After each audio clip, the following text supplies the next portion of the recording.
Thank you very much, Mr. Speaker. I want to join my colleague in congratulating both the member from Micoud North in his new ministry, but also want to congratulate, I don't know if it's congratulate as yet or commiserate, with the member from Vieux Fort South as a new Deputy Speaker. Mr. Speaker, I become increasingly concerned when we come to the House and the House is either misled because there is a misunderstanding on the other side, or deliberately misled, Mr. Speaker. And I certainly hope that it's not the latter, because I think that it would be a sad state of affairs if we've gotten to, in this country, where a government in office believes that they can come to the House and mislead the House with impunity. And when I heard the member from Castries East, the Honourable Prime Minister and Minister of Finance's presentation this morning, I'm concerned, Mr. Speaker, that it's the latter. Because we have a press statement that came out from the World Bank as far back as January 11th to be exact, Mr. Speaker, of 2024, announcing that the World Bank's board had approved this policy-based loan for the government of St. Lucia. And Mr. Speaker, it says the COVID-19 pandemic had significant impacts on St. Lucia's economy, leading to a rise in public debt and poverty. In 2020, public debt had reached 94% of the country's gross domestic product, up from 62% in 2019. Despite recent efforts to implement careful financial policies and strengthen public administration, St. Lucia still faces fiscal challenges. And it goes on to say, Mr. Speaker, like many small island states, St. Lucia is also at risk of climate impacts, including a gradual change in rising sea levels and coastal erosion, as well as sudden events like hurricane floods and landslides. These events can be especially harmful to tourism and agriculture, significantly impacting its economy and finances. The country also faces obstacles to private sector growth, including limited access to credit, regulatory bottlenecks, insufficient public infrastructure, and high electricity costs. Now, Mr. Speaker, I come to the most important part, because it seems that, I can't speak for him, but the member from Castries East, after giving such an elaborate, detailed, and accurate one, may I add, Mr. Speaker, of the conditions that were put in place for the CDB loan, where it became now obvious to all of us that the fact is that the government had actually agreed to implementing the 2.5% tax or levy, not for security and health, Mr. Speaker, as promoted, but in fact, it was to raise monies to support the loan that they got. And I see the member is now going in the opposite direction and seems to want to hold back on the real conditions. So the press statement says, Mr. Speaker, to help St. Lucia tackle these challenges, the project will have two main pillars. The first pillar supports St. Lucia's reforms towards fiscal sustainability, increasing revenue and transparency, and managing resources more efficiently. This includes assistance of the implementation of a new fiscal policies announced by the government, such as the introduction of a health and citizens security levy and raising taxes on cigarettes. Here we go again. So some of the same conditions, Mr. Speaker, that we heard from the CDB loan actually are also applicable to this loan, which the member from Castries East voided in saying. It went on, Mr. Speaker. So we now know that one of the conditions to this loan, Mr. Speaker, was the implementation of the levy and also other fiscal reforms, Mr. Speaker, of which the member from Castries East has yet to elucidate us on, has left it again for us to, that's becoming the common word now with this government, Mr. Speaker, speculation. When they leave it to speculation.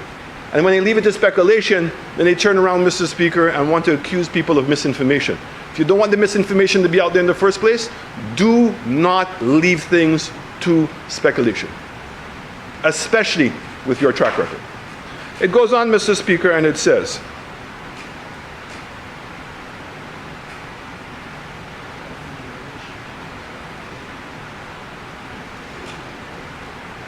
the second pillar will support efforts in climate change and mitigation and adaptation by helping the government implement the National Energy Policy Climate Change Bill, which aims to speed up the shift in economy with lower carbon emissions by promoting use of renewable energy. Mr. Speaker, where does it speak about tourism enhancement and the other things the member spoke of? So is it that the minister did not know? Because we've heard that before. We've heard the minister make many enunciations of things that he did not know. And we would have assumed that he would have known given his track record in government. But this continual breach in the trust of the people of this country, Mr. Speaker, and this continual abuse of this parliament from members on the other side who have access to the information and ought to be providing us with an accurate account of what is transpiring, continues to run afoul, Mr. Speaker. We just had it. What the members said to introduce this bill and the assumptions behind the bill are a far cry from what this press statement said.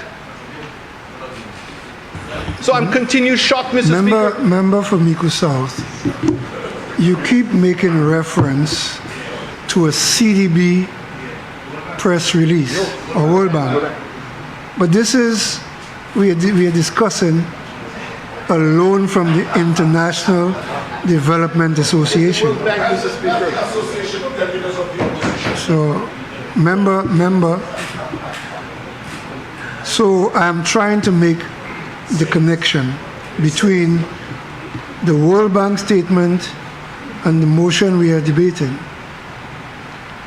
So I've given you some latitude, but you need to bring it back to the motion.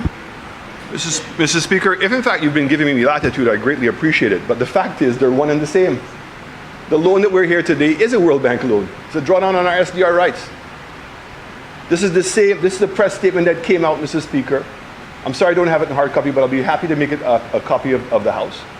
Right? That came out just before the announcement.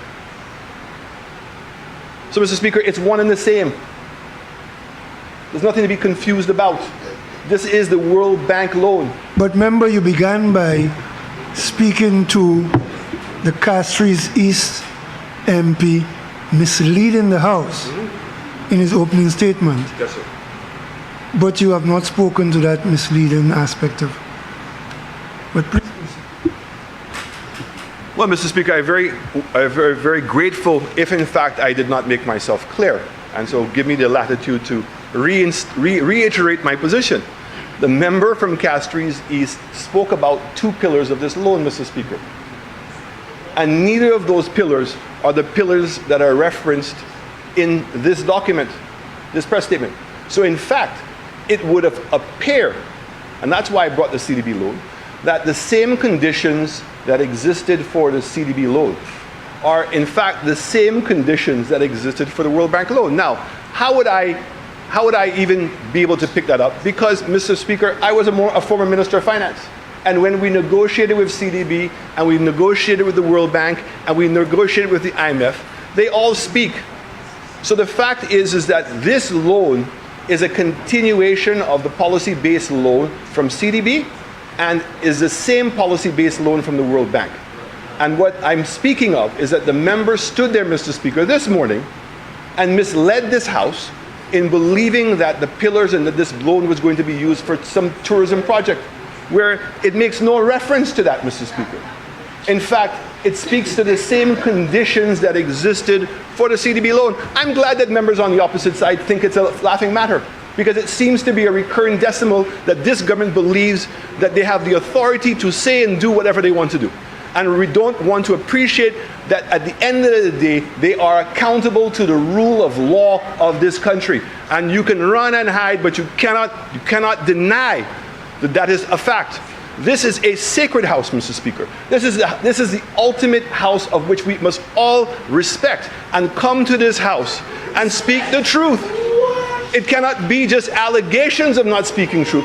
And here it is, Mr. Speaker, that we sat here this morning and we heard the member from Castries East deliberately, I have to assume deliberately, Mr. Speaker, because I cannot imagine that a person in his position could have gotten it so wrong.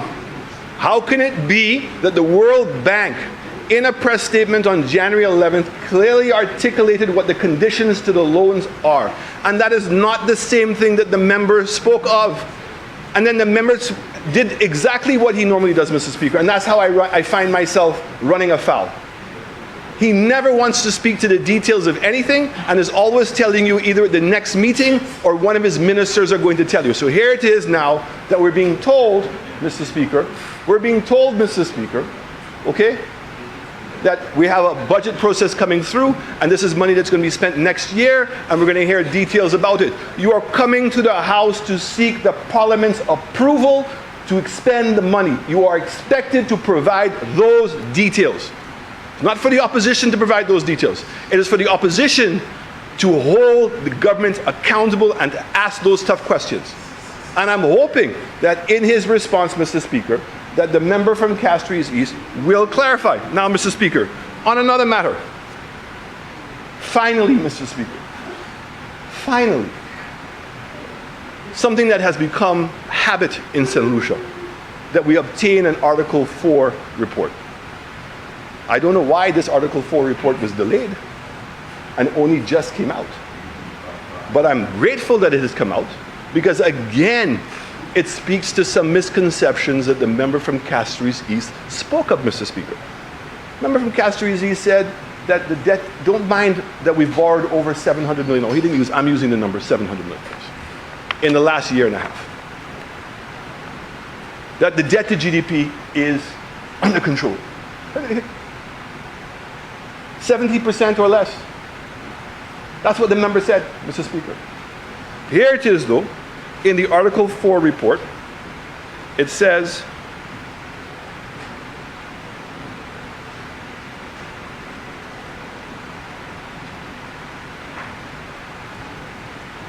paragraph 3, Mr. Speaker. Very happy to make this. Mr. Speaker, there are several Article 4 consultations. I'm not too sure which specific one that the member is referring to specifically now. Which year are you referring to? 2023. I didn't hear you say it very well. 2023. It just came out. Well, normally it would come out, as you know, earlier in the year. Excuse me? No. You see, and again, I'm so happy that the member from Ancillary Canneries brought up these, because these are important things for the public to really know and appreciate. An Article 4 statement is an audit that is done by the IMF on an annual basis, Mr. Speaker. And the government can decide whether they want the IMF to publish the report or not. Yes, but I want to say, Mr. Speaker, that when a government does not allow the Article 4 report to be published, it actually generates substantially more questions and suspicion among people. So this Article 4 report was late in coming out, Mr. Speaker. But anyway, I'm happy. It's March 7th it came out. March 7th, 2024. And it says,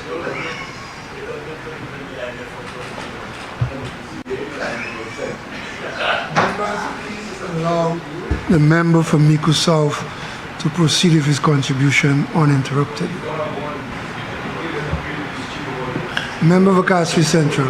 Mr. Speaker, whilst we take your advice in good stead, Mr. Speaker, sometimes you listen and you know, when you permit members, you give members the latitude for the leader of the opposition to stand in this august chamber and to assert that government can prevent the IMF from publishing a report. It's not only erroneous, you know. And by you rising a point of order. Well, that's the point of order. He's misleading not only the House, the population of this country. How can you say that government can stop IMF from publishing a report when IMF has its own website and you can go there and print whatever you want? I mean, that is ridiculous. ridiculous coming from an ex-prime minister. You have made your point. The adjectives are not necessary. I know they are not, but sometimes you really have to pound them if the head is hard, Mr. Speaker. Not in this House. Sorry. And for the record, the only person who gives latitude is the presiding officer. I don't give attitudes, Mr. Speaker. No, I take- latitude. Latitude. Oh, latitude. The presiding officer, not other members. Member for Mico South, objection has been taken to your statement that a government can in fact prevent the IMF from printing an Article 4 report. Would you care to comment on that before you proceed? Mr. Speaker, I'm very aware of the minister's inexperience in governance, and certainly that he is absolutely wrong. In fact, it is absolutely correct, Mr. Speaker, that the IMF Article 4 report is always published at the consent of the state. If the state disagrees with the report, Mr. Speaker, the state can ask the IMF not to publish the report, Mr. Speaker. So let me proceed, Mr. Speaker. This is published on March 7th, Mr. Speaker. It says, on current policies, public debt is projected to stabilize around 75% of GDP in the medium term, significantly above the regional ceiling of 60% of GDP of 2035. Bank credit to the private sector is projected to remain anemic in the absence of improved loan loss provision, fiscal adjustment, and additional legislative reform. Natural disasters are a recurrent threat, risk to outlook and title to the downward, and includes global economic slowdown. So, Mr. Speaker, here is a dilemma that all countries face, Mr. Speaker. The fundamentals of economic management of a state. There are fundamentally three things a Minister of Finance, among others, but three primary things that the Minister of Finance must be focused on. One, Mr. Speaker, is that his economic growth rate remains higher than the growth rate of debt. Okay? So when your debt rises faster than what your economic growth rate is, ultimately that is going to lead you now to a problem. Meaning you're going to get to a problem where you're actually going to be having more debt than you have revenue. Okay? The second thing is, and it's not a new phenomena, but it's current in the context of today, Mr. Speaker, and that's inflation. So when your economic growth rate is below your debt growth and below your inflationary rate, these indicate that you are heading in the wrong track.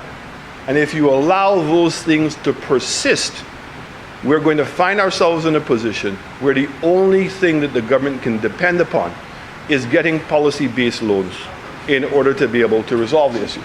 So, Mr. Speaker, it is very clear that we can see by layman terms that this government has now made it a habit to borrow. Every time we come to the House, it's a new set of borrowing. We've seen that they have, in less than 1 year, borrowed more money than we had to borrow for the pandemic. And there's no pandemic. In fact, this government boasts about, and I want to use the word very carefully, Mr. Speaker, very carefully, the recovery. Because as we speak now, Mr. Speaker, there really has been no growth. What we've had is a recovery. When your GDP contracted by 24%, you only have one way to go. That's up. You all have not gotten back, not from a tourism perspective, not from an economic perspective, back to where we were in 2019. And in fact, when you take into consideration inflation, Mr. Speaker, we're at slightly less. So we have not even fully recovered. You can't even begin to talk about growth yet. And it's obvious, Mr. Speaker, by listening to the members on the opposite side and looking at the policies that are coming out and the level of borrowing, we're in trouble, Mr. Speaker. So when you take HIA Airport, Mr. Speaker, who is going to pay for the cost overruns? St. Jude's, who is going to pay for the cost overruns?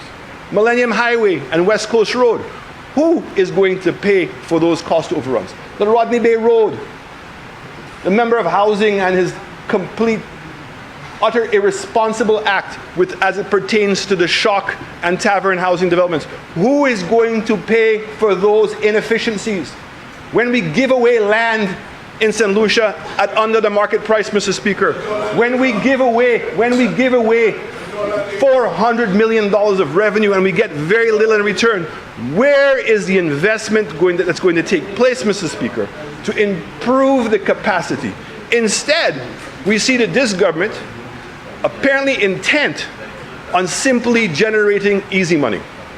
The easy money, Mr. Speaker, is to tax people. Taking money from people's pockets. So when the members on the opposite side, Mr. Speaker, want to boast that they've collected already $10 million and are going to collect $44 million, where does that money come from, Mr. Speaker? That money comes from people's pockets. That's less money for people to spend. And now what you're saying to those people is that you have to trust the government that they're going to spend that money more efficiently than you. And we can't even see where the money's going. This is the same government that said you can't eat roads. Where's the economic? This is the same government that said that foreign direct investment must demonize. We don't want white people in our country. And today now, they have to now take a reverse track because they've now recognized that those words are coming back to haunt them. And the same things that they criticized the former government on in wanting to grow the economy and to balancing our accounts, meaning we wanted to make sure the economy was always growing faster than the debt. We want to make sure now that we control inflation. It is a disaster, Mr. Speaker. It's a calamity, Mr. Speaker.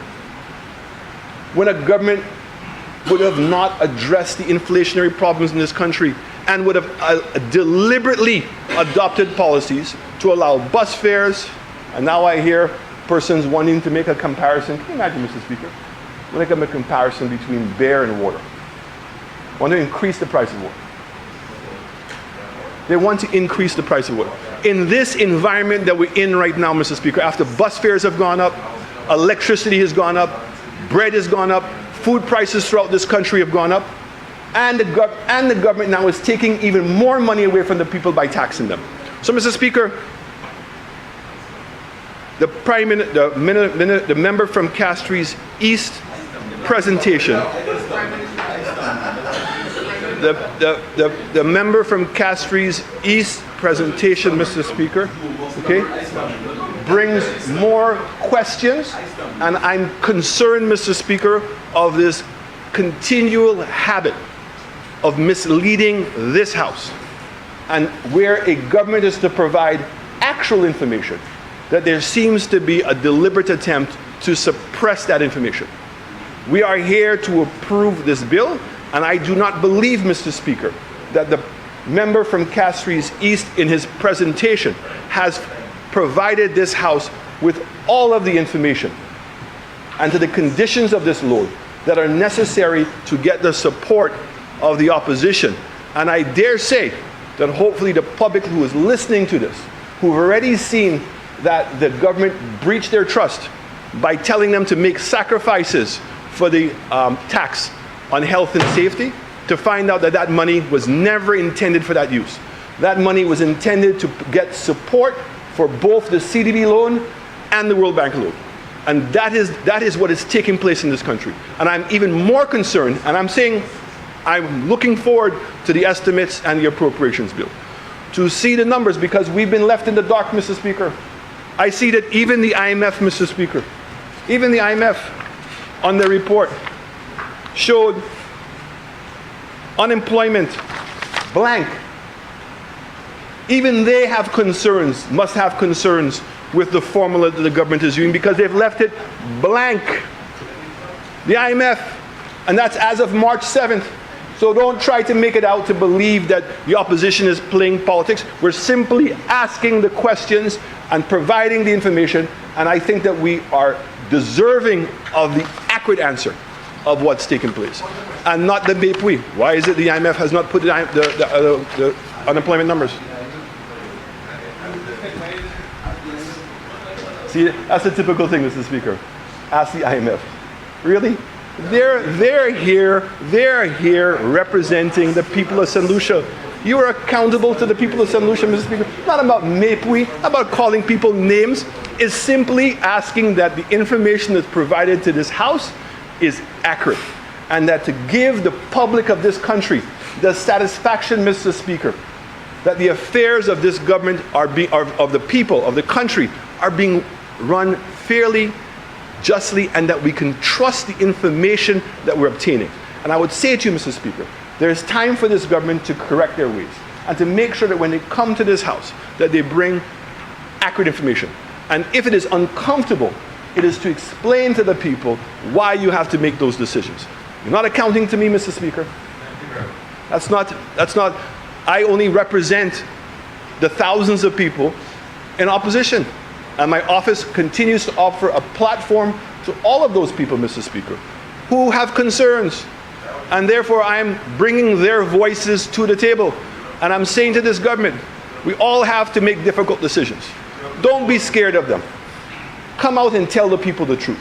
But when you come to this House, Mr. Speaker, with half-truths, or in fact, sometimes no truth at all, it starts causing people to reconsider the trust that they've put into you, into this government. And it will destroy the democracy that we have, Mr. Speaker. So, Mr. Speaker, I'm concerned that the member did not articulate the conditions to this loan. I am concerned that the member has not articulated how this money is going to be spent. Is there a deficit that we don't know about as to why you now have to borrow money for budgetary support? All the indications up until last week, Mr. Speaker, all the indications were unemployment was down at its lowest level, economic growth was booming, okay, revenue is doing well. So why would you have to go and borrow $100 million on budgetary support? I don't understand. And there's another bill that we're going to pass today in which we can ask even greater questions, but my concern, Mr. Speaker, is the amount of borrowing, $200 million from the Saudis, $100 million from CDB, another $100 million from World Bank. We're now going to go and guarantee another $80 million. We have several other loans, over $750 million in borrowing, Mr. Speaker. How can this government say that things are going well? They're acting like if they're drunken sailors, Mr. Speaker, on a spending spree. So they're doing one thing, Mr. Speaker, and their actions and their words are saying something entirely different. And I'm asking the member from Castries, please, when he comes to this House, provide the accurate information to what we're doing, because today he did not do that, and I'm disappointed that he didn't. I'm sure there are a lot more people, Mr. Speaker, who are disappointed in that. Thank you.